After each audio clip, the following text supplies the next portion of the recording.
Europa, que había seguido siendo un remanso de pequeñas comunidades agrícolas, se incorporó tardíamente al proceso de la civilización. Durante el milenio anterior a Cristo, hubo un gran incremento de la población en el norte de Europa, donde empezaron a cultivar grandes extensiones de tierra por primera vez. La expansión local dio lugar a emigraciones hacia regiones escasamente pobladas.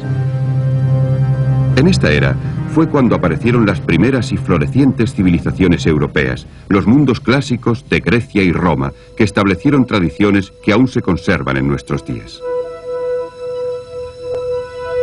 En la antigua Grecia es donde se hallan los orígenes de la tradición democrática que se refleja, aunque en forma diferente, en las cámaras del Parlamento. La misma palabra, democracia, significaba el poder del pueblo. Este ideal había encontrado su expresión 200 años antes en las ciudades-estado de Atenas. Y ahora ha sido adoptada no solo por muchos gobiernos, sino también por organismos internacionales como las Naciones Unidas, que reconocen la igualdad soberana de sus miembros. Por otra parte, debemos mirar a los romanos para hallar los orígenes del pensamiento legal. Casi todas las naciones de la Europa continental poseen códigos legales de estructura romana. En Grecia surgió el espíritu de la investigación científica y la búsqueda del significado y de la belleza de las cosas. Sus matemáticos, sus filósofos, como Sócrates, establecieron unos principios que aún se enseñan en los colegios.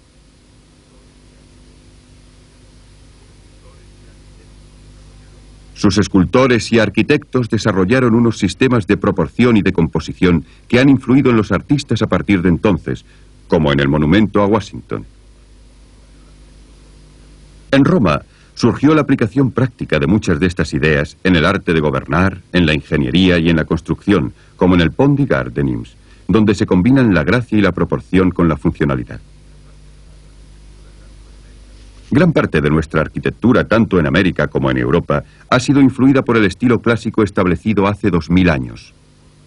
Pero, ¿cuándo y dónde tomaron forma todas estas tradiciones?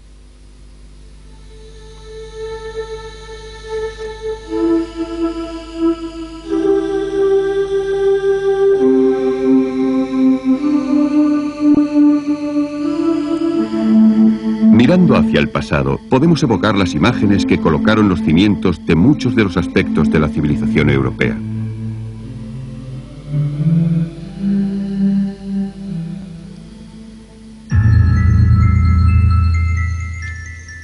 En el siglo XII a.C., el mundo micénico fue invadido y derribado por nuevas oleadas de pueblos greco-parlantes del norte que se establecieron en la zona que hoy conocemos como la Grecia moderna y desde allí en las costas de Asia Menor, abarcando con el tiempo todo el mar Egeo.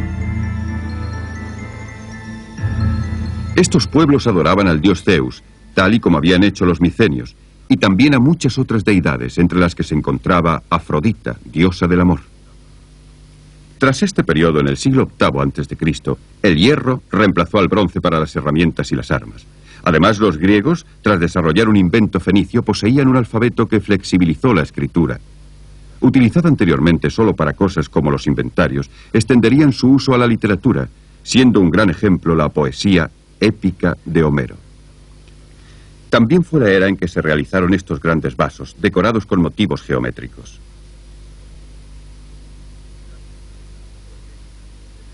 La vida griega o helénica dependía de la ciudad-estado o polis. Grecia posee un gran número de pequeñas llanuras costeras rodeadas de montañas. Aquí una comunidad podía crecer en un aislamiento relativo de sus vecinos. Esto ayudó a formar unas unidades políticas naturales, con frecuencia muy reducidas, surgidas a partir de comunidades agrícolas, siendo Atenas la que se convertiría en la mayor de las ciudades-estados. El siglo VIII a.C. también vio el comienzo de 200 años de expansión colonial, alentada por las disputas políticas y un deseo de incrementar el comercio, así como de obtener nuevas tierras. El comercio fue facilitado por la aparición de la moneda, que había tenido lugar en Lidia a comienzos del siglo VII a.C. Los colonizadores griegos se desplazaron en círculos cada vez más amplios hasta el Mar Negro y Tracia al este, hasta Sicilia en el sur de Italia, Francia y España al oeste. Aunque no eran colonias en el sentido moderno de la palabra, sino unos asentamientos agrícolas independientes, este movimiento cambió la faz del Mediterráneo. El mar Egeo oriental se convirtió en el punto de encuentro de nuevas fuerzas culturales procedentes de Siria, Mesopotamia e incluso de la India.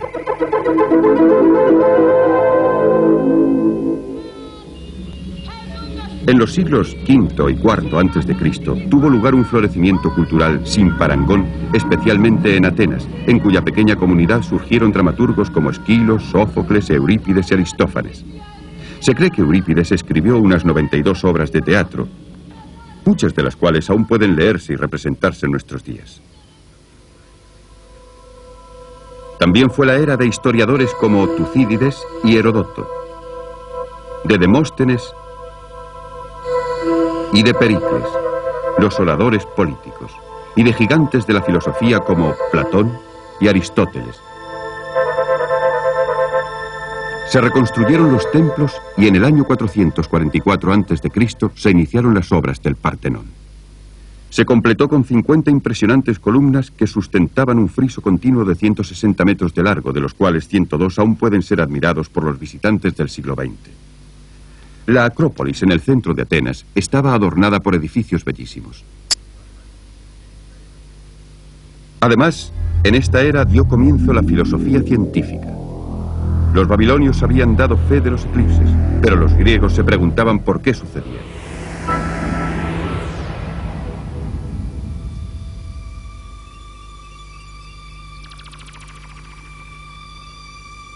Los egipcios habían utilizado la geometría, pero los griegos desarrollaron el teorema de Pitágoras. En vez de aceptar las cosas por su valor aparente, los pensadores griegos se dedicaron a explorar la lógica que encerraban. La sofisticación de la cultura griega también queda reflejada en su famosa cerámica de figuras negras y rojas, que encontró un mercado inmediato en toda la zona comercial griega y ha sido hallada en lugares tan lejanos como la India, Rusia central y el suroeste de Alemania. No obstante, estos hallazgos no eran producto de una sociedad exenta de problemas. La amenaza que presentaba el conflicto entre ricos y pobres y la revuelta de los esclavos aumentó con la introducción de la agricultura comercial y las grandes propiedades. Los pequeños agricultores quedaron arruinados y los campesinos sin tierra huyeron a las ciudades, engrosando las filas de los pobres urbanos.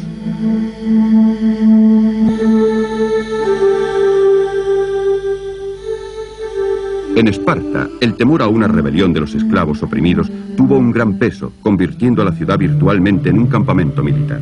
Esparta fomentaba las virtudes de una vida rigurosa, de austeridad y disciplina, a expensas del arte y de la cultura. En Atenas se decidió aceptar la asociación con el pueblo, convirtiéndose así en una democracia, en la primera democracia de la historia. Se trataba de una democracia limitada, ya que por debajo de los ciudadanos que gozaban de derechos políticos había otros, mujeres, extranjeros y esclavos, los cuales, junto con los niños, representaban 2/3 de la población. Todo el poder estaba en manos de la Asamblea y cualquier ciudadano podía asistir, hablar y votar en ella. Un consejo ejecutivo de 500 personas, distribuidas en comités de 50 durante la 10ª parte del año, elegida por sorteo o al azar, siendo la presidencia rotativa. Solo se elegían los jefes militares, y solo por un año cada vez. Virtualmente todos los demás magistrados o ministros eran elegidos por sorteo. Al final del año debían someterse a la aprobación de los tribunales del pueblo.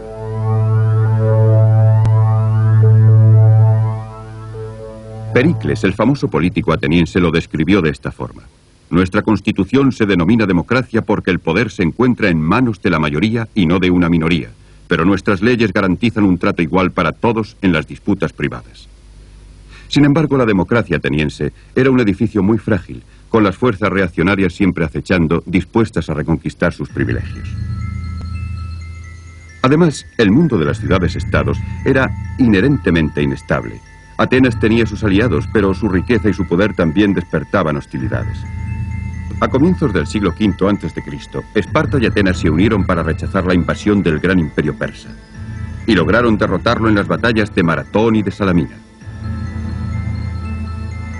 La batalla naval de Salamina en el año 480 a.C. fue una victoria muy ardua, y tal y como la describió Esquilo, toda playa y todo arrecife quedó sembrado de cadáveres. No obstante, a finales del siglo, Esparta y Atenas estaban enzarzadas entre sí en una amarga y sangrienta lucha, la Guerra del Peloponeso, que duró 27 años. El mundo griego se había debilitado, dejando la puerta abierta a otro agresor, el semibárbaro reino de Macedonia, en los confines del norte de Grecia.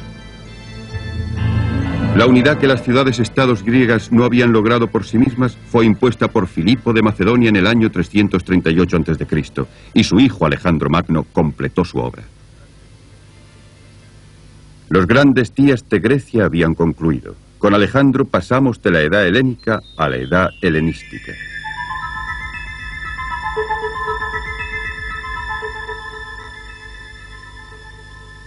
Alejandro era un genio militar, y bajo su mando, Macedonia se convertiría en breve en una potencia mundial. Él derribó las fronteras del mundo griego, fundando ciudades a medida que avanzaba.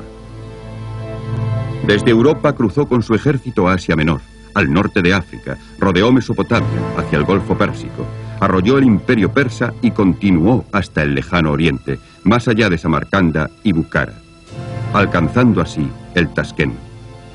Luego cruzó el Hindu Kush hacia la India, pero sus tropas ya estaban cansadas y regresaron dirigiéndose a Babilonia, donde murió a la temprana edad de 32 años. Había recorrido casi 20.000 kilómetros en 10 años, luchando constantemente, y su imperio se extendió desde Grecia hasta las fronteras de la India. Tras la muerte de Alejandro, su imperio se fragmentó rápidamente en 3 áreas principales: el pequeño reino de Macedonia, el Egipto ptolomeico y el reino de los Seleucidas. Pero el mérito de Alejandro fue el de extender la civilización griega hasta el lejano oriente. El comercio floreció como nunca. El viejo mundo de las ciudades-estados independientes había desaparecido, y los dialectos locales se fundieron en una lengua común, la koiné, que se utilizó ampliamente en todo el Oriente Medio.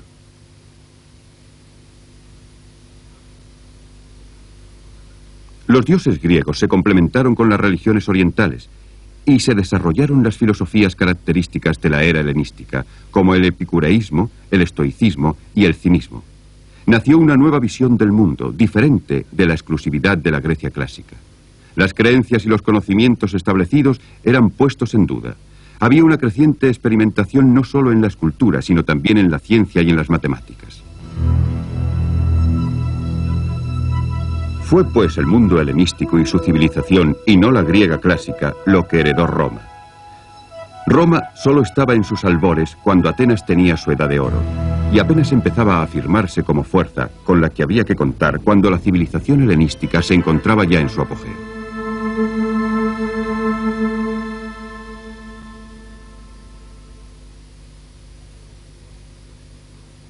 Siendo originariamente solo un conjunto de asentamientos de aldeas de pastores latinos, Roma se desarrolló hasta convertirse en una ciudad durante el siglo VI a.C., y gradualmente unificó a Italia bajo su mando, debiendo su predominio por encima de todo a su gran poderío militar disciplinado, combinado con la habilidad y la diplomacia en la formación de alianzas, haciendo amplias concesiones de su propia ciudadanía. Pero en el año 264 a.C., Roma chocó con Cartago, la gran potencia marítima del Mediterráneo con colonias a lo largo de la costa africana, y también en España, Sicilia y Cerdeña. Las 3 guerras púnicas, que se desarrollaron a lo largo de un siglo, convirtieron a Roma en una potencia naval formidable. Gradualmente, Roma extendió su imperio hasta incluir a Sicilia, Córcega y Cerdeña. No obstante, en el año 218 a.C., Aníbal, general cartaginés, al mando de un ejército de 40.000 hombres y un gran número de elefantes, cruzó los Pirineos desde España hasta el sur de las Galias. Desde allí cruzó los Alpes y entró en Italia, infligiendo grandes derrotas a los ejércitos romanos antes de verse obligado a retroceder. Casi aplastada por Aníbal, Roma al fin derrotó a los cartagineses en España en el año 206 a.C. Un temor patológico al resurgimiento de Cartago indujo a los romanos a conquistar el norte de África. Nuevos conflictos les llevaron a Grecia y a Asia Menor, y paso a paso conquistaron la orilla oriental del Mediterráneo.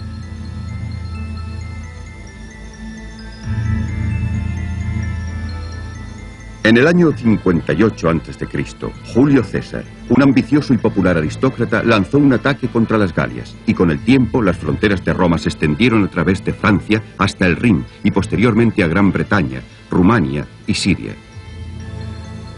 En el año 180 después de Cristo, el Imperio Romano se extendía desde los confines de Escocia en occidente hasta Siria en oriente. Hubo muchas revueltas a pesar de que Roma, cuando le interesaba, concedía a su ciudadanía con liberalidad. Los pueblos conquistados eran gobernados y defendidos con firmeza, de común acuerdo. No obstante, cuando este acuerdo fracasaba, el castigo era riguroso y concienzudo.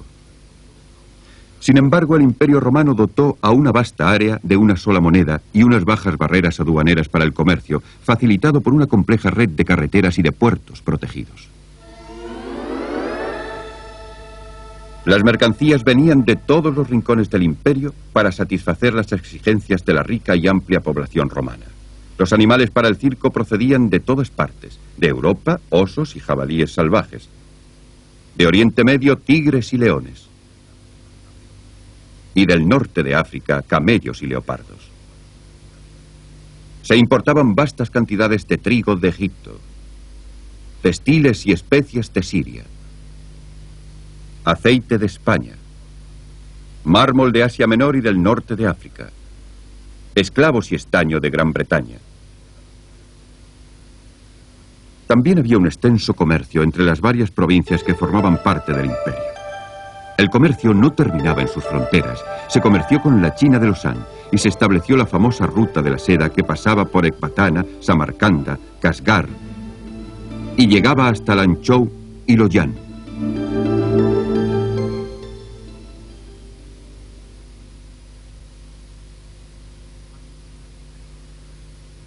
Administrar esta enorme área era una tarea inmensa.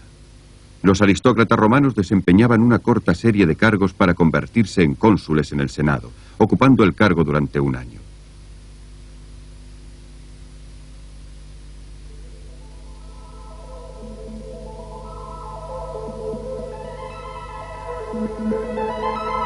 Solo un cónsul podía mandar un ejército.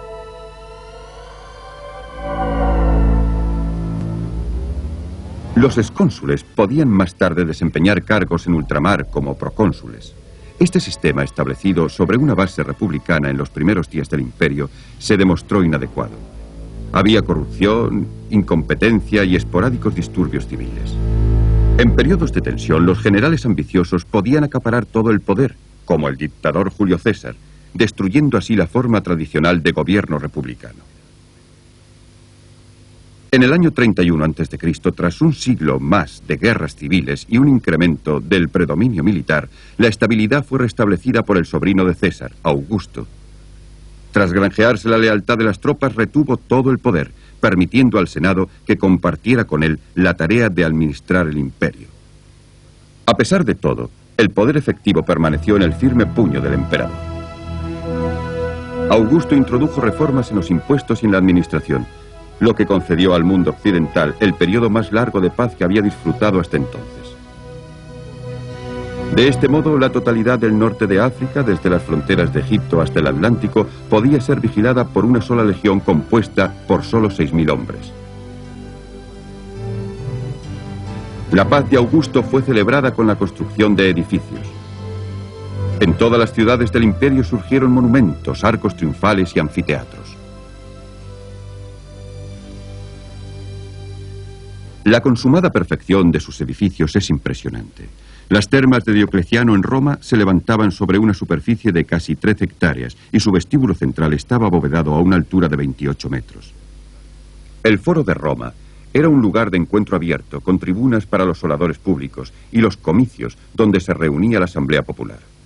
Muy cerca se encontraban los templos de los primeros dioses romanos como Jano, Saturno y Vesta, numerosas tiendas y los teatros de Pompeyo y Marcelo.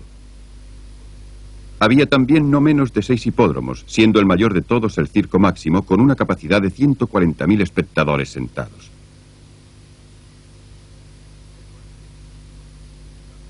El Coliseo, donde tenían lugar los combates entre gladiadores, tenía una capacidad de 50.000 espectadores. El mismo Augusto se jactó de que había proporcionado 8 espectáculos de gladiadores en los que 10.000 hombres habían luchado hasta la muerte y 26 combates en los que habían sido sacrificadas 3.500 bestias.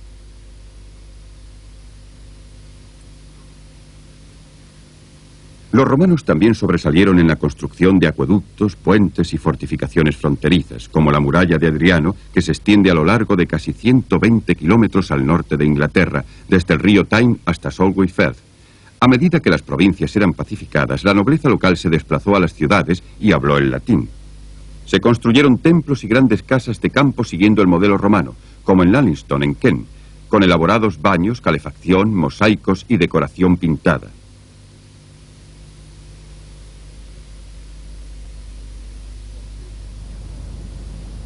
Pompeya y Herculano, que conservaron casi toda su integridad al quedar cubiertas por las cenizas volcánicas debidas a la erupción del Vesubio en el año 79 después de Cristo, nos ofrecen una fascinante visión de la vida en una pequeña ciudad del Imperio Romano.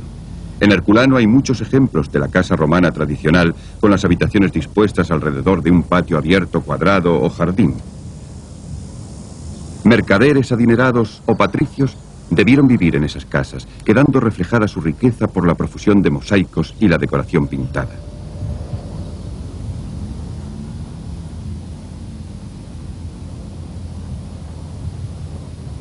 Las calles, con alcantarillas, estaban flanqueadas de tiendas, intercaladas con edificios públicos, como baños y templos.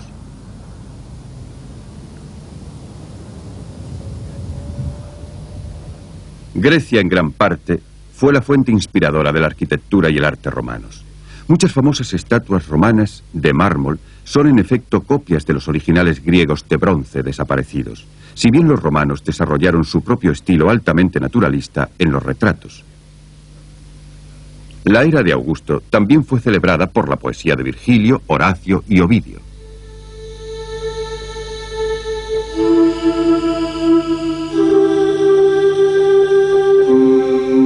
Una gran parte de la civilización romana pereció con el tiempo, y hoy en día solo podemos tener una visión de conjunto del mundo clásico a partir de aquellos fragmentos que han sobrevivido.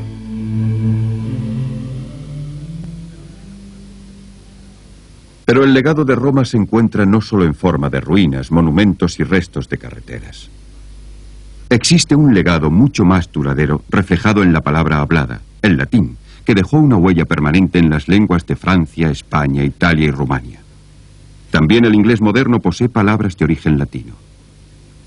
Además, conservado por la Iglesia romana y hasta hace muy poco tiempo todavía utilizado en todas sus ceremonias, el latín se convertiría en un lenguaje aceptado internacionalmente en las ciencias, la medicina y el derecho. El derecho romano es la raíz de muchos de los sistemas legales modernos del mundo occidental.